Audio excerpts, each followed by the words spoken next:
लेकिन कुर्बानी, अरे यार कुर्बानी तो यहाँ पर मैं दे ही नहीं सकता। आखिरकार अगर मैंने कुर्बानी दी तो उसके बाद में स्वर्ग को इसका पता चल जाएगा और स्वर्ग तो मेरे पिछवाड़े पे बिजली के झटके मार मार कर उसको और ज्यादा सुझा देगा। यार ऐसा नहीं हो सकता। यहाँ पर क्या वास्तव में इसके लिए और कोई रास्ता वास्ता नहीं है? अगर यहाँ पर ऐसे ही उसको करना हुआ तो वही कंकाल कहता है, देख लो अब तुम आखिरकार तुम्हें क्या करना है। मैंने तुम्हें बता दिया है कि आखिरकार ये कैसे काम करता है और कैसे नहीं। लेकिन अब ठीक है, मेरा काम खत्म हुआ, अब तुम लोगों को यहाँ से जाना चाहिए। मैं यहाँ पर वापस सोने के लिए जा रहा हूँ। अगर मुझे वापस से उठा दिया तो उसके बाद में मैं तुम्हें यहीं पर ही मार डालूंगा। इसके अलावा आगे आने वाले समय के अंदर कभी भी बिल्कुल भी ये मत सोचना कि तुम यहाँ पर आकर बच सकते हो। मैं तुम्हें पहले बता देता हूँ, आखिरी वार्निंग दे देता हूँ कि अगली बार यहाँ पर बिल्कुल भी मत आना, वरना मैं तुम्हें यहीं पर ही कच्चा खा जाऊंगा। इतना कहने के साथ में यहाँ पर जो वह कंकाल था वह जमीन के ऊपर बैठ जाता है और उसके साथ में ही हवा के अंदर उड़ते ही शक, अगले पल वो उसकी पूरी की पूरी बॉडी यहाँ पर जम जाती है। ऐसा लग रहा था जैसे कि यहाँ पर वो कंकाल ना होकर अभी एक स्टैचू बन गया हो। तो वहीं दूसरी तरफ यहाँ पर जो अभी अभी विपिन को वह काली एनर्जी दी गई थी, विपिन उसको बॉटल के अंदर रखता है और उस बॉटल को स्टोरेज के अंदर रख कर यहाँ पर वहां से जाने लगता है। लेकिन जाने से पहले वो अपनी जगह पर रुक जाता है। एक मिनट रुको, मुझे उनसे कुछ पूछना है। उसके बाद में जल्द ही वो वापस उसके पास में चला जाता है और उससे कहता है, आपने थोड़ी देर पहले यहाँ पर इस पेंडेंट को देखकर ऐसी प्रतिक्रिया क्यों दी थी? क्या आप इससे रिलेटेड कुछ जानते हैं? क्योंकि वास्तव में विपिन ने देखा था कि सामने वाले बंदे ने जैसे यहाँ पर पेंडेंट को देखा ना, तो उसके बाद में उसकी सारी अभिव्यक्ति चेंज हो गई थी। ये कुछ ऐसा था जैसे कि यहाँ पर उसको किसी ने टॉफी खाने को दे दी हो। आखिरकार ये कैसे हो सकता था, विपिन को समझ में नहीं आया। वहीं दूसरी तरफ विपिन है ना, उससे बार बार वही सवाल पूछता जा रहा था, लेकिन कुछ भी कर ले वह सब कुछ हो ही नहीं पा रहा था। आखिरकार सामने वाला बंदा तो बिल्कुल उठ भी नहीं रहा था। ये कुछ ऐसा था जैसे कि यहाँ पर उसको उससे कोई फर्क नहीं पड़ता कि भाई तू कौन है कौन नहीं है, तू जा यहाँ से। तो वहीं विपिन सोचता है, चलो भाई एटीट्यूड है इनका, मुझे यहाँ से चलना चाहिए। इसके साथ में विपिन जल्दी से वहां से पलटता है और वहां से जाने लगता है कि उससे बाद में, अरे अरे रुको रुको, मैं क्या उसको खा सकता हूँ? मुझे भूख लगी है। चूजे की आवाज वहां पर सुनाई देती है। लेकिन वही दूसरी तरफ, अबे चुप हो जा गधे, तू क्या मेरे को मरवाना चाहता है? तेरा दिमाग खराब है क्या? तू क्या जानता है कि वो कौन है? खुद तो यहाँ पर उच्च चमर के ऊपर है। एक बार पहले भी तूने सार्को के हाथों से मेरे को मरवाते मरवाते बचा हूँ। आखिरकार अगर यहाँ पर तूने हरकत कर दी ना, तो उसके बाद में चूजे तेरे को वो चूजा बनाकर खा जाएगा और फिर देखो चूजी कभी भी मिलने वाली नहीं है। फिर मत बोलना कि मेरे बच्चे नहीं हुए। इसी वजह चुपचाप मुंह बंद कर वहां पर बैठ जा। विपिन का दिमाग खराब हो गया जब उसने चूजे की आवाज सुनी। तो आखिरकार ये बंदा वास्तव में क्या इसका दिमाग खराब है या दिमाग के यहाँ पर कहीं पे उतार कर रखा गया हो? तो वही दूसरी तरफ यहाँ पर जो लिटिल चूजा था ना, अपना लिटिल चिक, वो यहाँ पर जल्दी से वापस से उन सभी गोलियों के ऊपर चूजे चोंच मारने लगता है और कहता है, हाँ ठीक है कंजूस कहीं का, जाओ यहाँ से। उसके साथ में यहाँ पर वो फिर से अपना काम करना शुरू कर देता है। तो वही दूसरी तरफ जो विपिन था वो भी आखिरकार अब पेंडेंट के बारे में सोचते हुए वहां से निकलने लगता है।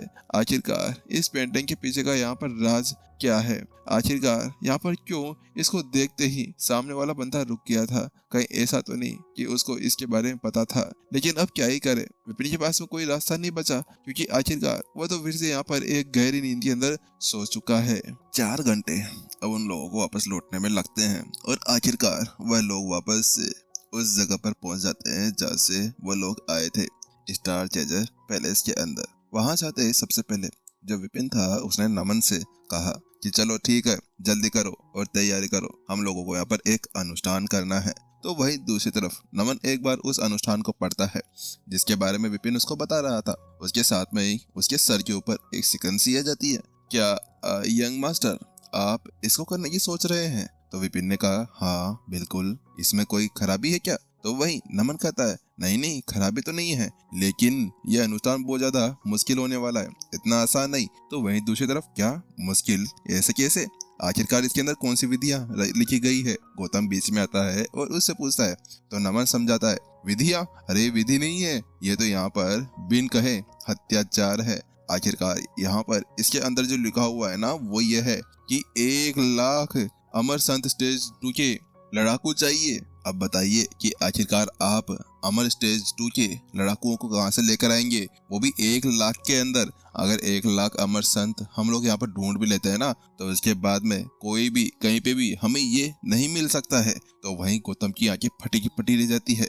हाँ, वास्तव में ये नहीं हो सकता। 1 लाख सच्चे अमर, आखिरकार ये कैसे हो सकता है? क्योंकि वास्तव में अमर के ऊपर पहुंचना ही पहले से बहुत ज्यादा मुश्किल था, लेकिन अब यहाँ पर सच्चे अमर के ऊपर पहुंचने के लिए किसी को एक छलांग चाहिए होती है सफलता हासिल करने के लिए। तो आखिरकार कोई क्या वास्तव में इतना आसानी से इस जगह से अपने लेवल को अप कर सकता है? ना भाई ना, इतना आसान तो नहीं लगता है।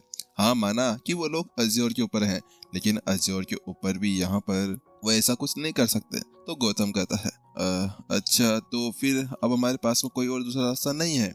तो विपिन कहता है हाँ, ये तो सही है, लेकिन उसके साथ में ही वो बहुत ज्यादा ही चिंता के अंदर भी लग रहा था। वह कहता है गौतम, आपको मैंने कहा था जैसा आपने किया, क्या आपने हमारे सभी स्टूडेंट्स को आसपास में इकट्ठा कर लिया था? तो गौतम कहता है हाँ हाँ, आप चिंता ना करें, यहाँ पर हमारे जो संप्रदाय के सारे स्टूडेंट्स हैं वह यहाँ पर आ चुके हैं। विपिन जब यहाँ से चला गया था गॉड हॉल को चैलेंज करने के लिए, तो उसी वक्त है ना यहाँ पर उसने सभी से कहा था कि वह सारे स्टूडेंट्स को इस स्टार चेजर पैलेस के अंदर लेकर आ जाए।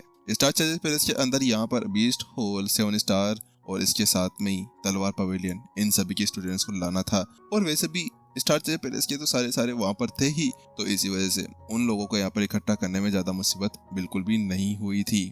गौतम आगे बढ़ता है और कहता है टीचर, बात कुछ ऐसी है कि हम लोगों ने सभी को इकट्ठा तो कर लिया है, लेकिन सभी को इकट्ठा करने के बाद में भी है ना, हमारे पास में सच्चे अमर और उसके ऊपर के मिलाकर यहाँ पर केवल 20,000 ही लड़ाकू हो पाए हैं। अब हमें यहाँ पर बाकी के सभी को इकट्ठा करने में कैसे कामयाब हो सकते हैं? यहाँ पर उसने ऐसा कहा क्योंकि वास्तव में इस जगह पर उनको चाहिए थे 1 लाख, लेकिन यहाँ पर 20,000 ही हुए थे। अरे ये तो उसके आधे भी नहीं थे। तो उसके साथ में यहाँ पर अब उनके टीचर वहाँ क्या ही करने वाले थे। 6 संप्रदाय चाहे से कितने ज्यादा पावरफुल क्यों ना हो, 6 संप्रदाय के अंदर भी है ना यहाँ पर सब ज्यादा पावरफुलों को रखा जाता था, और वो लोग भी अपने पावर को आगे बढ़ाने में ही बहुत ज्यादा जालिम हो जाया करते थे, और बड़े मुश्किल से यहाँ पर कोई सच्चे अमर या फिर उच्च अमर के ऊपर पहुंचा करता था।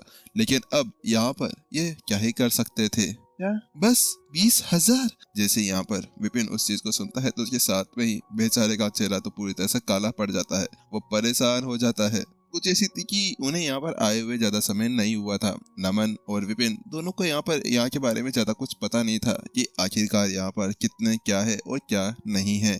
और अब जब उसको ये पता चला कि उनके पास में केवल 20,000 सच्चे अमर ही हैं, तो उसके साथ में विपिन पूरी तरह से वहाँ पर परेशान हो चुका था। संप्रदाय नेता विपिन, संप्रदाय नेता विपिन। वहीं दूसरी तरफ अचानक से एक आवाज सुनाई देती है। वह आवाज किसी और की नहीं थी, निकिता की थी। निकिता दौड़ते हुए वहाँ पर आती है। वो बहुत ज्यादा परेशान लग रही थी।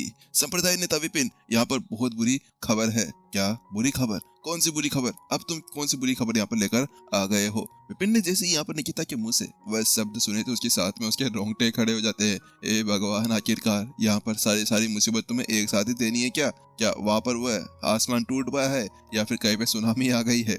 विपिन ऐसा ही सोच रहा था। तो वही निकिता कहती है बात कुछ ऐसी है कि आप खुद चलकर देख लीजिए। वहाँ पर निकिता कुछ ज्यादा नहीं कहती है और उसके साथ में विपिन को वहां से उठाकर ले जाती है। उसके बाद में जैसे ही यहाँ पर वह लोग उस जगह पर पहुंचते हैं तो उनके सामने का नजारा बहुत ज्यादा डरावना था।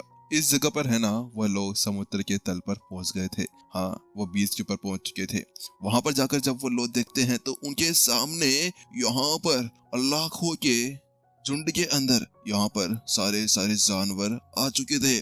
उसके अंदर सेल फिश हो या कोई सी भी फिश हो, वह सारी चीजें वहां पर आ गए थे। आसमान भी यहाँ तक घिरा हुआ था। आसमान के अंदर भी है ना बहुत से उड़ने वाले जानवर थे। उसको देखने के बाद में विपिन के तो यहाँ पर रोंगटे खड़े हो गए। ए भगवान, आखिरकार अब ये तुमने क्या कर दिया? अरे यार, हमें तुम्हें मरवाना ही है क्या? हम लोग तो यहाँ पर लड़ ही नहीं सकते। लेकिन इसी बीच यहाँ पर एक आवाज सुनाई देती है।